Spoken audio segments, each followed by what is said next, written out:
Incoming transmission. Welcome. This is True Spies, the podcast that takes you deep inside the greatest secret missions of all time.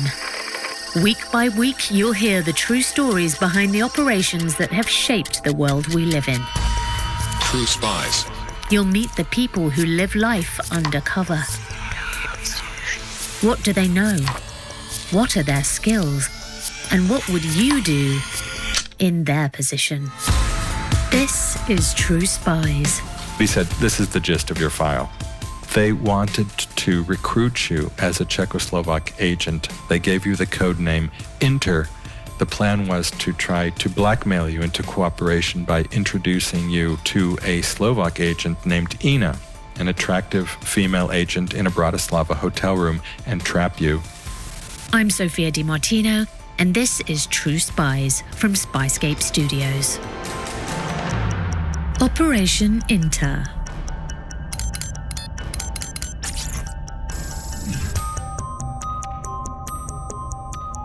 Czechoslovakia, 1989. A dour, beige building spans the length of a city block on Bartholomew Street in downtown Prague.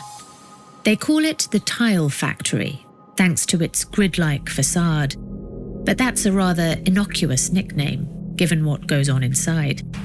Namely, beatings, imprisonment, torture by electrocution.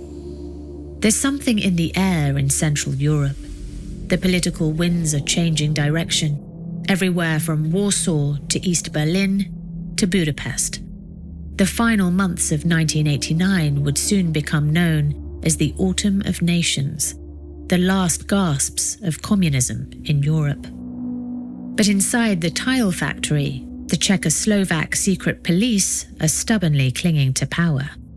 And as if their world isn't crumbling around them, they're in the midst of an audacious campaign, a top-secret project called Operation Ohen. Operation Ohen, the word Ohen is Czech, it means fire, so Operation Fire was a Czechoslovak covert operation to infiltrate U.S. interests, embassies, but also clubs and banks, companies in Europe. Czechoslovakia's secret police were desperate to break into one particular locale, the US Embassy in Vienna. They were targeting embassy staff, but also people believed to be in contact with staff members. And it wasn't going well. Operation Ohen's file was long. It talked about all the people with code names that had been tried to be recruited for this operation, and some of the steps that they were planning to take in 1988 and 1989, so about the time that I come into the picture, to try to get this operation going. And by July of 1989, my name is already being mentioned in conjunction with Operation Ohen. How would it feel to read about yourself as if you were a character in a novel, learning that many years ago, your every move had been watched, recorded, and filed away? When you find out that you have a file and you don't really know the contents yet, or you don't know the full amount of the contents, there are a lot of mixed feelings. And there's a kind of why me aspect to it.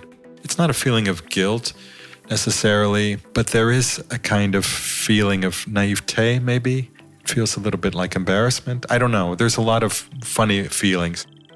If you're a regular listener to True Spies, you've probably heard a lot of talk about recruiting assets.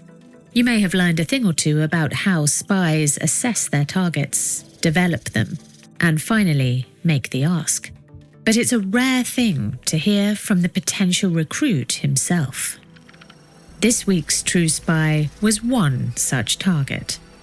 After the fall of communism, 30 years passed before he learned that his every move had once been carefully monitored, and his entire psychology once distilled down to a single, unflattering paragraph. But what he discovered in early 2022 made him look back on those heady final days of the 80s in an entirely different light. My name is Mark Baker. I'm a travel writer for Central and Eastern Europe. I went to graduate school in New York City, and after I graduated, I got a job to come to Vienna in July of 1986. There's a lot of right place, right time in Mark Baker's story. Or, depending on how you look at it, right place, wrong time. Mark had a degree in Central and Eastern European studies. He wanted to work in Europe, but opportunities for Americans in Europe's East were limited. This was the mid-'80s, so still under communism. There were really no jobs outside the State Department and a couple of NGOs, and I was offered a job for a small publishing outfit called Business International. They had an office in Manhattan, and they had a regional office in Vienna. If you've ever been to Vienna, you might be imagining the opera houses, the palaces, the museums. Of course, all of that has been around for hundreds of years, but according to Mark, in the last days of the Cold War, the Austrian capital had a very different feel. It's funny now, Vienna is seen as one of those top 10 places to live in the world, high standard of living and all that stuff. But the Vienna that I moved to in the mid-1980s was very different. It felt very cut off from Western Europe. It felt very neutral, somewhere between East and West. It was kind of gray. It was obviously doing much better than cities like Bratislava or Prague in Eastern Europe, but it was not that prosperous city that we know today. Austria had been occupied by both the Western Allies and the Soviet Union for 10 years after the Second World War. In 1955, the country was made a sovereign state. But the Soviet influence still lingered, and so did the climate of intrigue. The company that I worked for, Business International, we had our offices in Vienna's 3rd district, which was part of the Soviet occupation zone after World War II. My boss at Business International was a retired Army captain. We would walk out for lunch and he would say, now that's a place where so-and-so meets, and that's the place where the Russians like to go, that's the place where the Chinese like to go. It was interesting like that. Mark was one of about 10 journalists working at Business International's Vienna headquarters, reporting on the Eastern Bloc for an audience of international business people. And he was no babe in the woods. He was keenly aware that he was surrounded by spies. And in case your suspicions were raised by the rather generic name Business International, no, Mark's company wasn't a front organization for the CIA, at least not as far as he was aware. I was aware of that spy world that was going on around me, but I had no feeling that I was actually part of it at all. I really felt like what we were doing was legitimate journalism. We were reporting on economic and business developments that were happening in the Eastern Bloc, helping Western companies to try to sell their goods into the Eastern Bloc. Each reporter at the company was assigned a different country in the Communist bloc.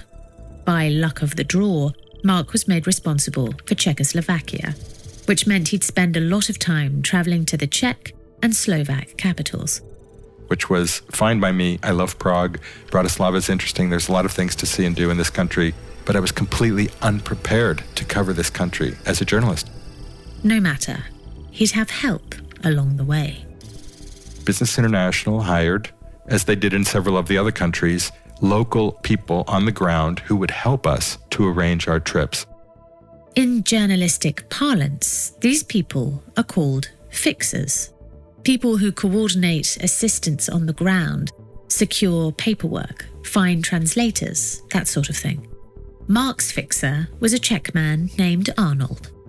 He was a man of about 60 years old. He spoke excellent English, slight British accent. I learned later as a boy he had grown up in the UK.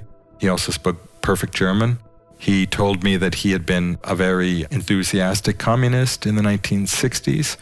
And in 1968, when the Warsaw Pact invaded Czechoslovakia, led by the Soviet Union, he and many other communist believers were tossed out of their jobs for supporting the reforms that the Soviet Union wanted to put down.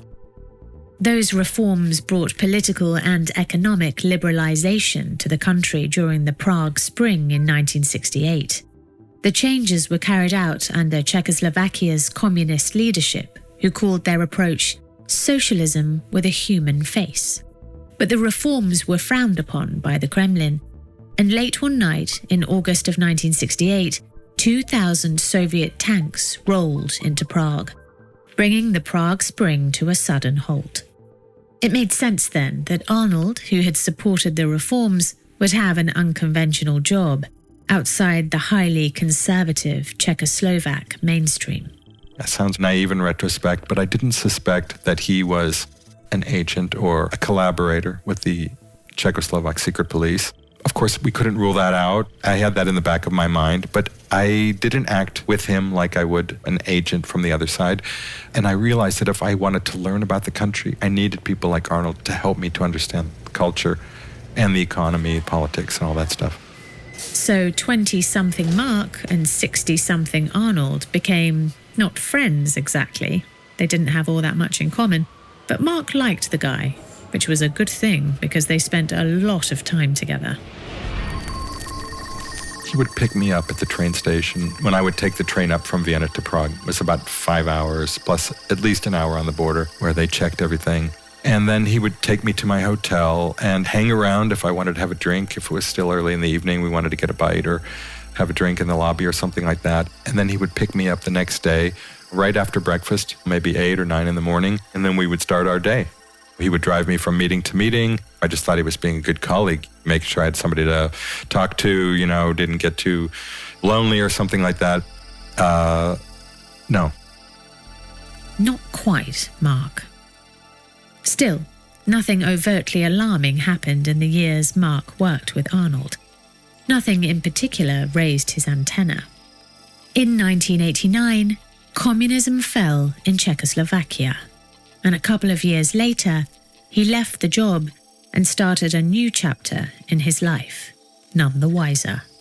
I moved to Prague in 1991. I left Vienna. I left Business International. I left a lot of that life behind, and I left Arnold behind. The years passed. Czechoslovakia split peacefully into the Czech Republic and Slovakia.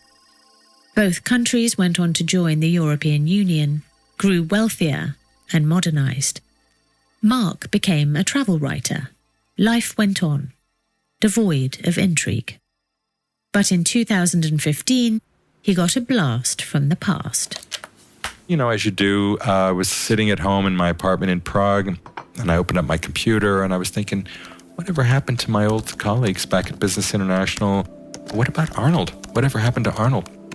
You know how it goes. A little online snooping on people from your past. Call it open source intelligence gathering. We've all done it. And then I scrolled through the search results and I found something. A report that was written by the Prague Institute of Military History on Arnold, on my colleague Arnold. And the title of the report was his name, Arnold K., journalist and collaborator with the Czechoslovak secret police.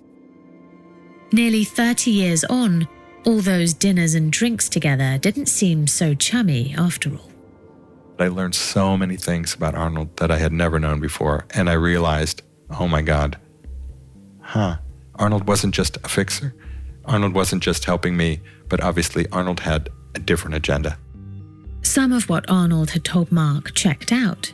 He had been a communist. He had lost his job after the Warsaw Pact invasion. What he didn't tell me is that he had staged a remarkable political comeback. And by the 1980s, he was a very well-respected collaborator and informant with the Czechoslovak secret police and in charge of working with foreign media outlets like Business International. Sitting there at his computer in his Prague apartment, Mark has one revelation after another. If Arnold has a file, then I'm definitely in Arnold's file. And then if Arnold has a file and I'm in that file, then I have a file. And then if I have a file, what is actually in that file? By then, Mark had made a name for himself in Prague. He'd positioned himself as an international expert on the region. But he worried that, unbeknownst to him, his longtime fixer had dragged his name through the mud 3 decades prior. I was very confident that I didn't do anything crazy when I was here. I certainly didn't make any deals or deliver letters or anything like that. I don't break any laws, that kind of thing. But these are not objective pieces of record. It's not like some impassionate observer is writing down what you did. These are embellished. These files can be manipulated. There can be a lot of stuff in there, and it really depends on how the observer sees you and also what the purpose of that observation is. Mark had a right to know the truth. Many thousands of secret police files were destroyed immediately after the fall of communism, but thousands of others remained intact. And under Czech law, people who were surveilled by the Czechoslovak secret police have the right to access the information that was collected on them. Mark applied for permission to view his file from the Czech Security Forces archive. They came back to me and said, Mr. Baker, you have no file. It was so weird. No file? Here was an American guy who had entered Czechoslovakia a dozen different times in the late 80s, assisted by one of the secret police's most trusted informants. Could it really be possible there was nothing on him? I made a couple of requests to the archives over the years if I had a file, and each time I was told that I did not. So even though in the back of my mind, I didn't actually believe them, I had to accept it. Maybe I really didn't have a file. And so, Mark let it go. For a while. When the pandemic came, I had a lot of time on my hands, so I decided to write a book about the 1980s and the 1990s. And in that book, I told a lot of stories about traveling to Prague and Bratislava, about all the times that I suspected that I was being followed by the Czechoslovak STB. The STB, that's the Czechoslovak secret police. There's a big chapter about him, about Arnold, of course. And in the book, I explicitly say that although the stories I tell here are true, to the best of my knowledge, I don't think I had a surveillance file myself. Then, at the very end of 2021, Mark was back home in Ohio visiting family when he got an email that changed everything. An academic for the Institute of Military History wrote me that if you do an update of your book, you might want to refresh a little bit of the information. I went into the archives on your behalf, and I found that you actually do have a file, and it's crazy. Well, that made Mark sit up in his chair. But he said, this is the gist of your file. They wanted to recruit you as a Czechoslovak agent. They gave you the code name Inter. The plan was to try to blackmail you into cooperation by introducing you to a Slovak agent named Ina, an attractive female agent in a Bratislava hotel room, and trap you, and maybe use that to bring you on board to work with the Czechoslovak STB as an agent. And that was that. The academic wished Mark a happy Christmas and told him he'd see him soon. And then he attached a couple of surveillance photos that they had taken of me in 1989. There I am standing, walking around with Arnold in a grainy black and white photo. So it was true. They were really trying to do that. Another photo was of a handwritten note in Mark's handwriting. Gabrielle, I'm really sorry that I can't make it tonight. Let me know if you ever pass through Vienna. Over 32 years had passed since Mark wrote that short note, but he knew exactly who the letter was for. I'd completely forgotten about it, and then to see those words come back, it really made the hair on the back of my neck stand up.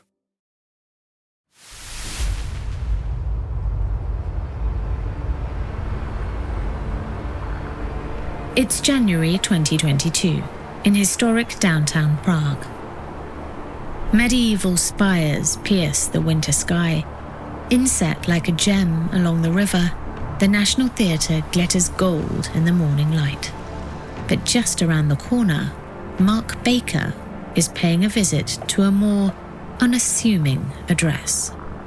Unlike its neighbours, the Security Forces Archive offers little in the way of architectural achievement. It inhabits an unremarkable grey building, caked in years of soot and grime, fitting, perhaps, for an office that houses the remnants of an unsavoury chapter in Czech history. Let's have Mark give us the grand tour.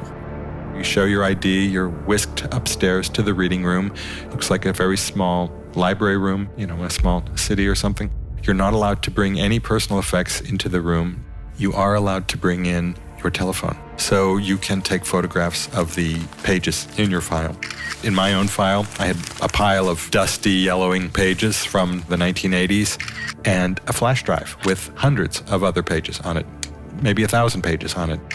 To be clear, there's a big difference between having no file and having one that's hundreds of pages long. Sitting there in the archive, Mark learned that he wasn't just being watched. It was more than that. Ohen was part of my file. That was part of the digitalized things, part of the hundreds of pages that didn't seem to have anything to do particularly with me. As we discovered at the start of this episode, Operation Ohen was the STB's last-ditch attempt to infiltrate American businesses and embassies abroad. They hoped to do so with the help of people like Mark. I had never heard of it before at all. I knew nothing about it. And when I saw my file for the first time, that's when I realized, they want me for Operation Ohen. But why Mark? Surely there were more powerful people with access to more secrets that the STB could recruit. I had no idea why they were interested in me, aside from, I was just a Western journalist coming in. Of course, they're going to want to write about what I was doing and make sure I don't pass any books or letters to dissidents or something like that. But beyond that, why were they interested in me? And then that's when I found out. The details began to unfold over the course of 2 hours as Mark sat in the reading room of the archive, thumbing through his file and taking photos of the most important documents. He later enlisted the help of a specialist translator who was able to decode the alphabet soup of acronyms employed by the secret police. Mark learned that it all began in the summer of 1988, when he entered the country for the very first time to take a Czech language class. But things began to heat up a few months later. In the end of 88 and the beginning of 89, you can see that there's some activity in my file. They send a message to the Czechoslovak embassy in Vienna. Every time I apply for a visa to come to Czechoslovakia, they want to know about it. And then they start to do these kind of psychological profiles of me. So obviously there's somebody watching me or filming me or listening to my phone calls. The STB gathered information on Mark during his business trips. He often stayed at the Intercontinental Hotel. Presumably, that's how he got the codename Inter. Over time, the secret police compiled a profile of Mark, summarizing what they knew about him, or what they thought they knew. He's emotional at times, but tends to be reserved in his personal relations. He has an eye for attractive women, but doesn't get many. It's obvious that sex will be a vulnerable aspect of Inter's psyche. He's not pleased with all areas of his life, and perhaps we can exploit this, but he has a good work ethic. With proper handling, in time, he may prove to be a valuable asset. Imagine having someone else's perception of you laid out on paper in such austere, unflattering terms. Your goals, your motivations, your vulnerabilities, all reduced to a single, succinct paragraph, like a character description in a screenplay. Mark says his profile wasn't just uncomplimentary, it was inaccurate too. But true or not, the vulnerability of the young American was key to Operation Inter's success. That set the stage for the whole operation. As the months passed, the STB kept an eye on Mark. According to the documents, they were unsure whether Business International was a front organization for American intelligence. So in April or May, they make a decision to elevate me from a person of interest to an actual targeted individual, somebody that they really want to vet, they want to surveil very closely, and then at some point they are going to make an approach for cooperation. Remember, the secret police want to get their tentacles into American embassies and businesses in Europe, and it's not going so well. Operation Ohen at this time is failing. They have never breached the U.S. Embassy in Vienna, and that's their target objective number one. The Czechoslovaks are frustrated. The director of the STB operation in Vienna is under fire from his higher-ups in Prague. They want him to find a way into the American embassy, to start developing contacts and funneling valuable intelligence out to the Czechoslovak secret police. Around that time, scrutiny of Mark intensifies. One of the things that they needed to know for sure, for 100% certainty, is that I was not a working agent with Western intelligence. They were completely unsure about Business International. They really didn't know. They didn't think I was a CIA agent. They were pretty reasonably sure because they had observed me. And in my observations, it's written in my file that I don't show any outward sign of any professional training or anything like that. But they had to be completely sure. So one way that they wanted to do that is to observe me for one full day, from waking up in the morning to at night, a minute-by-minute surveillance. It's written in the file that they wanted to do this because they wanted to be sure that I didn't meet up with any known dissidents and to try to exchange materials or make contacts in any way like that. Was Mark really just an American journalist in Vienna, reporting on life behind the Iron Curtain? The STB wanted to know for sure before they went in for recruitment. So that's what they set out to learn on June 29th, 1989, the best documented day of Mark's life. It was like 7:02 a.m., wakes up in his room 8:08 at the Hotel Intercontinental in Prague. 8:37 a.m., goes down to the breakfast, eats this kind of breakfast, returns back to his room. Really scintillating stuff. It's all laid out like that. It's pages and pages long of the most, useless material you can possibly imagine. Only in the movies does target assessment make for glamorous work. I owe the STB a debt of gratitude because that date, June 29th, 1989, would be forever lost to me for all time.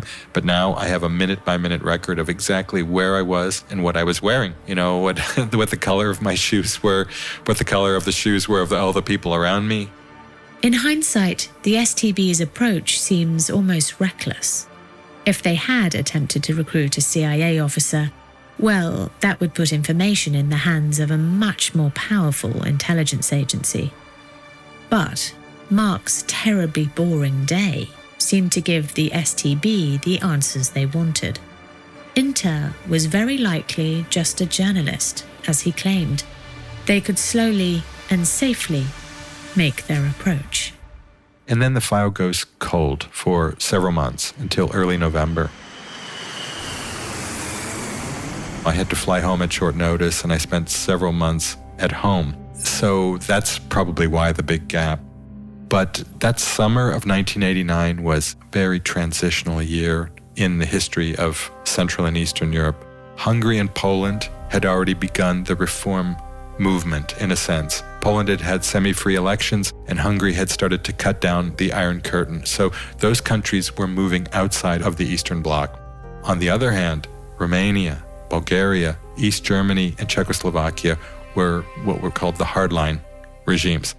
Soviet leader Mikhail Gorbachev was pushing for economic and social reforms, changes that countries like Czechoslovakia were resisting.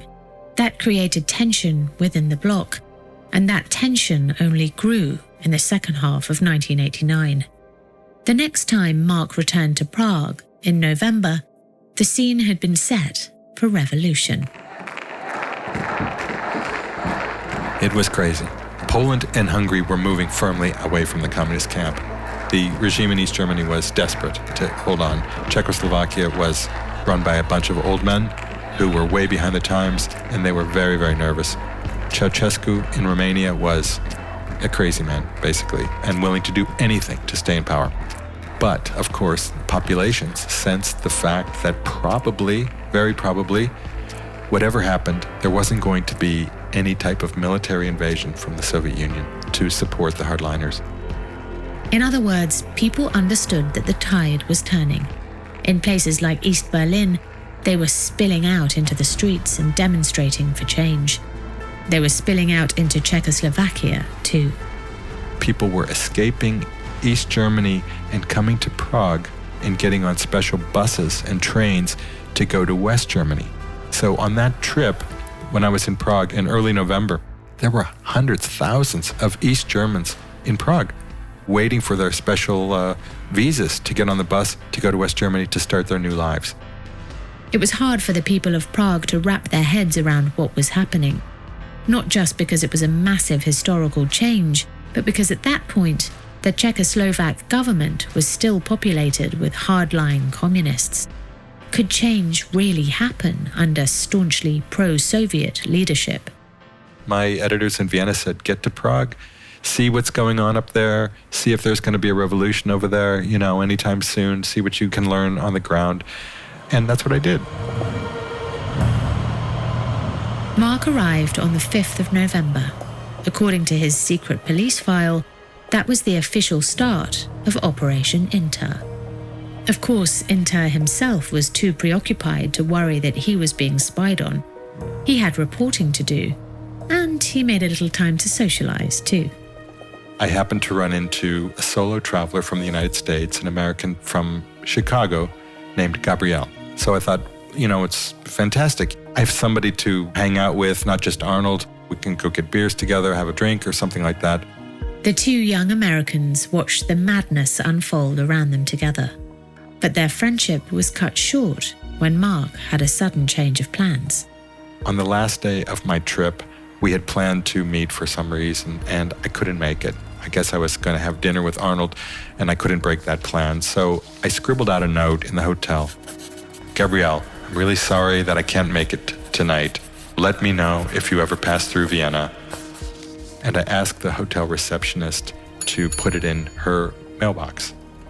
Mark figured the receptionist would pass the note along to his friend, not that it would wind up in the hands of the secret police, and certainly not that he'd see it again 30 years hence. Arnold picked him up from the hotel, and the two men set out for Bratislava. The STB employed a technique called blocking at the time. Aspects of other operations are blocked from certain agents. So some agents know something about something, but they don't know everything about everything. At least from what I can tell from my file, Arnold only knew that he was to bring me to Bratislava, but he had no idea why he was bringing me to Bratislava. Little did Mark know the STB were eagerly anticipating his arrival. The plan was for us to stay at a hotel in Bratislava called the Devin, and we would check into the hotel, and my room would be outfitted with all kinds of special audio and video equipment, courtesy of the Bratislava branch of the Czechoslovak secret police. And then Arnold and I would go to dinner in the hotel restaurant. A nice place by today's standards and those of late 80s Czechoslovakia. Wood-panelled walls, chandeliers, a cozy kind of mid-century vibe. And at some point, a Slovak agent with the code name Ina, I-N-A, would approach our table or make some small talk or find some excuse to come and talk with us. And Arnold or I would invite her to stay at the table and have dinner and have a drink. And, all the magic would presumably happen from there. All the magic? What exactly was the plan? Mark's file laid out all the inconceivable details. They would introduce me to this Slovak agent in Bratislava, and I would be so taken with this person that we would continue a relationship into the future, probably like a pen pal or a call or something like that. She lived in Bratislava, I lived in Vienna, it wasn't very far away, and the relationship would grow, and eventually I would bring her over to Vienna to be with me. And there's even a line in the file, something like, in the best circumstance, Ina will move to Vienna to be with Inter as his partner or his wife. They were arranging a kind of sleeper wife for me.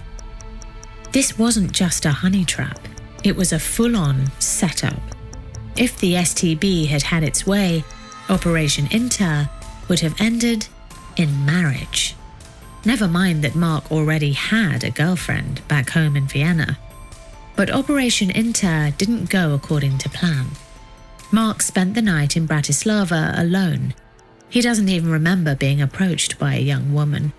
He didn't make a new pen pal, much less meet his future wife. And beyond the borders of Czechoslovakia, history was changing too quickly for the STB to keep up. When I got to Vienna, I arrived at my house. My girlfriend was in my apartment, and she was listening to the radio, and she's like, I can't believe what's going on. Can you believe this? The Berlin Wall had fallen. I mean, it was just like euphoric. It was beyond euphoric. It's hard to describe that emotion. It was just amazing. The Berlin Wall was the first domino. After that, totalitarianism came toppling down in country after country in Europe's east. just 8 days later, the start of Czechoslovakia's own anti-communist revolution would begin on November 17th. Call it stubbornness, call it wishful thinking. The STB operatives working to entrap Mark had willingly looked away from the changes happening both east and west of them. But Mark's file indicates, at some point, they finally realized they had to cut their losses. On my file, on the pages that are dealing with what they call Operation Inter, somebody has written in pen across the top, nerealizovaná, and it means in Czech, unrealized or not realized. What it means is that the operation was either called off at the last minute or didn't succeed for whatever reason. What made them finally throw in the towel? Maybe something failed to go according to plan on Mark's business trip. Maybe the STB's attention was diverted elsewhere. Maybe it was called off after the fall of the Berlin Wall, which happened the night the operative Ina was sent to charm him at the Bratislava hotel. The craziest thing about the whole story for me is the timing. You know, not only are these guys in the STB still fooling around with recruiting agents, but so late in the game. I mean, literally, on the day that they tried to recruit me, the Berlin Wall fell. And it shows me that they were so focused on their goals that they were not actually thinking about the wider political situation. After Czechoslovakia's Velvet Revolution, Mark's life began to change at a rapid clip too. After 1989, there was no reason to stay in Vienna if you were interested in this part of the world, because the real action was happening on the other side of the Iron Curtain, like Budapest or Prague or Warsaw. So it's very natural to sit in Vienna and think, I came here to watch these revolutions. Now I really have to get in there and get close up. Mark still lives in Prague today. He's working on an English translation of his Czech language book, Time of Changes. Happy to be living in a democratic country. Happy he's no longer being watched. Hopefully. I love good John le Carré or Graham Greene or, whatever. But it's another thing to find out that you were actually going to be one of the main characters in one of these books. I'm Sophia Di Martino.